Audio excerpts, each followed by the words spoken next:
All right, Shalom, Shalom. First off, give all praise, honor, and glory unto Yahweh by Hashem Yahushai, by Hashem Rakakadash. Give double honors to the apostles and the elders of GMS. Salutes and honors to the elect, all the brothers across the four corners who are enduring in truth and sincerity. This is the brother Karatazah coming back at you with another lesson through the spirit and power of Yahweh Hashem Yahushai. Um, Lord's what is edifying, not sure what we're going to call it right now. But I pulled up the depth clock, you know, just meditating on a lesson, and just so happened that this little secret window, you know, right here was up, and through the spirit, it has some heat. So Lord's word is edifying. So this quote is from James Madison, which he is the fourth president of the so-called United States, so-called fourth president, should I say? Um, but he was right there around the time of George Washington, um, all the so-called founding fathers. He was right in the mix with them. So let's read this quote. It says this is from 1787. All right, history records that the money changers have used every form of abuse, intrigue, deceit, and violent means possible to maintain their control over governments by controlling money and its issuance. All right, and that's a strong statement. All right, especially with there being statements out there like this one from Meyer M. Bauer, all right, who changed his name to Rothschild. All right, give me control of a nation's money supply, and I care not who makes the laws. Why? Because that money is a form of control. All right. Matter of fact, let me get this real quick. This is First Timothy chapter 6 and verse 10. It says, "For the love of money is the root of all evil." Right. Keyword being the love of money. There's nothing wrong with money. Okay. Money is a defense. You need money to pay your bills. Okay. You need money to sustain yourself. All right. You had men who were in the scriptures who had money. All right. Abraham had money. Solomon had money. All the kings of Israel had money. You know, Joseph of Arimathea, he had money. All right, so there's nothing wrong with money or wicked about money, but it's that love for money that will make you pursue it, that will make you do, crooked things that'll get you out of your character. All right, just a show on Netflix that I'm watching. It's called Outlast, where they send a bunch of people up to Alaska, and to see who can outlast the other group. And they were getting down and dirty. All right, and the last group, they get $1 million, and yeah, they were doing some grimy stuff. Stealing each other sleeping bags, and you know messing up their boats. Trying to sabotage the other teams, like snaking other teams so that they can win. Why? Because that love of money, man. That and the greed that comes with it. All right. So when you read this quote, yeah, man, it applied to the ancient world. As you said, the history, right? The history records that the money changers have used every form of abuse, right? So let's get an example in the scriptures. This is John chapter 2 and verse 14. It says, Slakia, I'll start at 13. It says, "And the Jews' Passover was at hand, and Yahushua went up from Jerusalem, and found in the temple those that sold oxen and sheep and doves, and the changers of money sitting. And when he had made a scourge of small cords, he drove them all out of the temple, and the sheep and the oxen, and poured out the money changers' money and overthrew the tables." Why? Because they were cheating the people. They weren't being honest. Let's actually get into the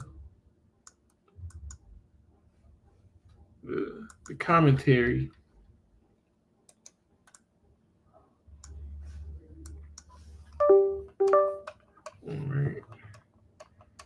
me see.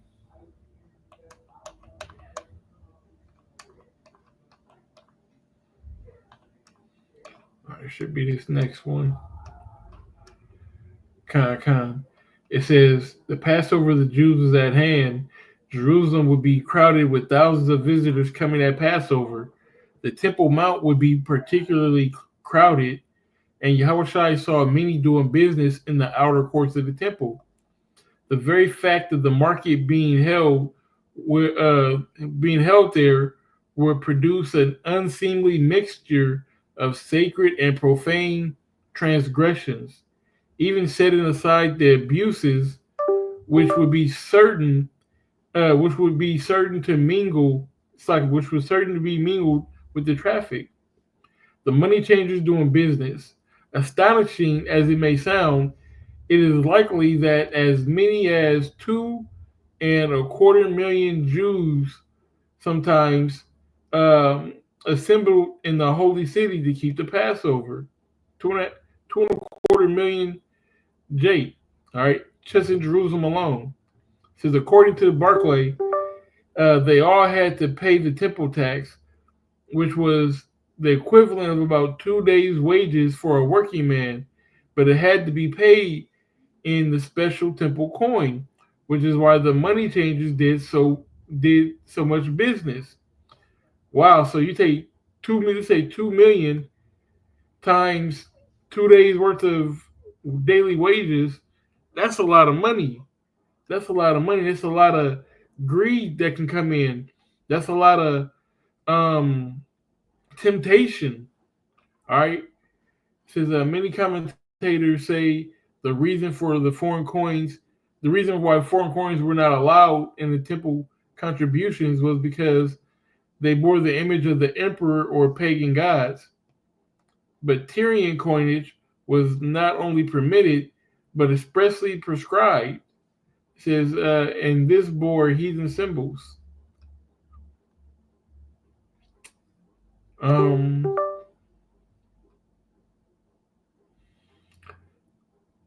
let's jump down here. It says he drove them all out and poured out the changers' money and overturned the tables.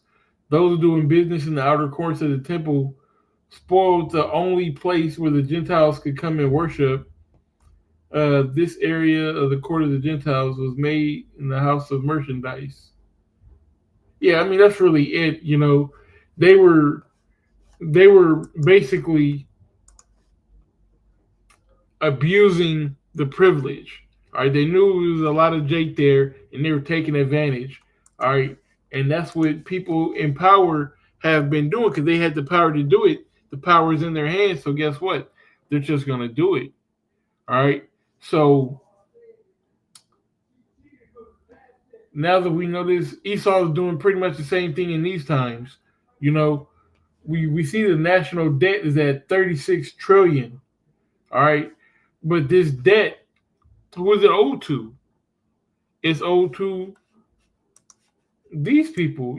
The Rothschilds, the so-called elites of this world. All right, that's who that debt sum is owed to. So per citizen, every citizen owes $106,899 a piece. Who do we owe it to? Again, we owe it to the Rothschilds. All right, we owe it to the elite because they are in charge of the money. You don't come out with a statement like this if you're not controlling the world's money. Okay? Let me see. What is a banking family? A banking family refers to a family that has been involved in banking industry for multiple generations, often owning or co-owning banks, which may even be named after their family, and historically playing a significant role in the financial landscape due to their long-standing influence in the banking sector. Prominent examples include the Rothschilds, the Medici, and the Morgan family, J.P. Morgan. All right. So these people have control of the money, and this is what they've done to it. This is an insurrectable. I can't even say it. This ain't gonna never get paid off. It'll never be paid off. All right. But we know what the scriptures say. Ecclesiasticus, all right, or Sirach, chapter 10 and verse 8. Because of unrighteous dealings, injuries, and riches gotten by deceit, the kingdom is translated from one people to another. So yeah, they're gonna keep doing this underhanded shit. All right. They're gonna keep, you know, using deceit and violent means, all right, and all kinds of other forms of abuse on the people so that they get what they want. All right, so now they have heaped upon themselves riches. How much is the Rothschild family worth? 1 billion. Yeah, right. 1 billion to 15 trillion. Yeah, it's gonna snow 2 to 37 inches tonight. 1 billion to 15.7 trillion. And I don't think people understand how big of a number a billion is. Okay. So the best way that I can just quantify the size of money, if you had a bank account and $5,000 every day, $5,000 to put in that bank account, in 6 months you would have $1 million. All right. That same bank account, if you had $5,000 every day, it would take 500 years for you to get a billion. 500 plus years. 6 months to get a million at $5,000 a day. 500 some odd years to get a billion. Now try to quantify a trillion after that. Because remember, we're 36 trillion in debt. That's how astronomical these numbers are.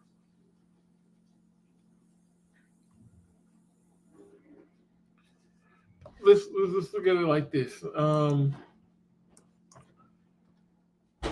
How long is 1 million seconds? A million seconds is 11 and a half days. How long is it? Probably 35 years or so. 31 years, almost 32 years is a 12 days is a million seconds. 32 years is $1 billion.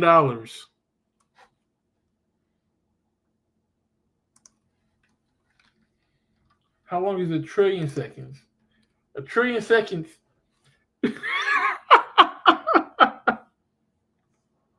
A trillion seconds is 31,688 years long. And we're 36 of them, 36 trillion in debt.